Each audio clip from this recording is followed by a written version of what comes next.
আসসালামু আলাইকুম ওয়া রাহমাতুল্লাহি ওয়া বারাকাতুহু। আমি মোতাহার হোসেন।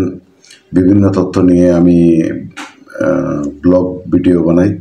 তো আপনাদের আজকের যে বিষয় সে বিষয় হচ্ছে ভোটার তালিকা হালনাগাদ, যেটা গতকাল থেকে শুরু হয়েছে। 1 মাস ব্যাপী এই হালনাগাদ করার কার্যক্রম চলবে।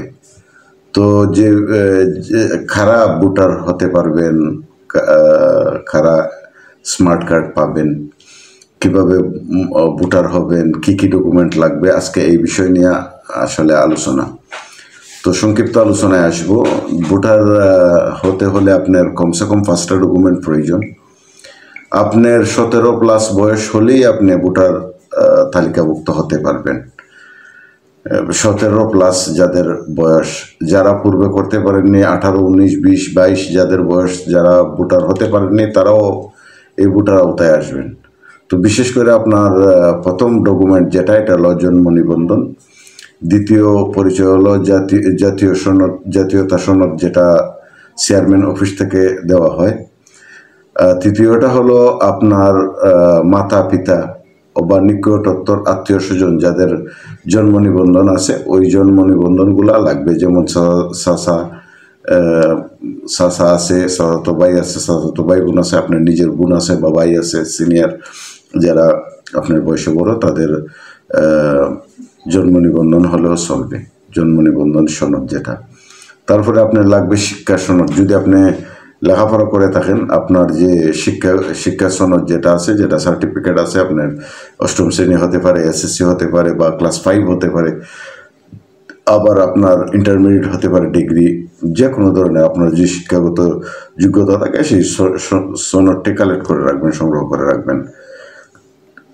পঞ্চমটা হলো আপনার বিদ্যুৎ বিল। আপনি যে বাড়িতে আছেন সেই বাড়ির বিদ্যুৎ বিল। আপনি যদি আরেকটা বিষয় আমি আলোচনা করে যাই, যদি আপনি মনে করেন, আমি হবিগঞ্জ থেকে এখন বলছি, আপনার বাড়ি হবিগঞ্জ, আপনি ঢাকাতে ভোট করতেছেন, তো আপনার স্থানীয় ঠিকানাটা হবিগঞ্জের হবে, যে এলাকায় আছেন, যে ভোটার এরিয়াতে আছেন। আর আপনার প্রেজেন্ট অ্যাড্রেস, যেটা বর্তমান ঠিকানা, আপনি ঢাকাতে করতে পারবেন, এতে কোনো সমস্যা নেই।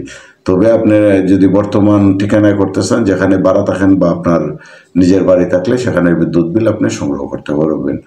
আর যদি আপনি যে বাড়িতে ভাড়া থাকেন, সেই মালিকের জন্ম নিবন্ধন কপি আপনার সাথে রাখতে হবে, অথবা NID। তো এই ফার্স্টটা ডকুমেন্ট আপনার বাধ্যতামূলক। আপনি এই 5টা ডকুমেন্ট ছাড়া নির্ভুলভাবে আপনার NID তথ্যগুলা সংগ্রহ করার জন্যে বাংলাদেশ সরকার চেষ্টা করছে। আর এটাতে আশা করি বাংলাদেশ সরকার সফল হবে।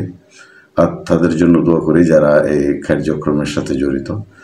তো আপনারা যারা জন্ম নিবন্ধন ভোটার তালিকায় হালনাগাদের মধ্যে আপনার অংশগ্রহণ নিতে চান, তারা এই ডকুমেন্টগুলো অবশ্যই সাথে রাখবেন, না হলে আপনি তালিকাভুক্ত হতে পারবেন না। তো ভালো থাকবেন, সুস্থ থাকবেন, নিরাপদে থাকবেন সারাক্ষণ। আল্লাহ হাফেজ।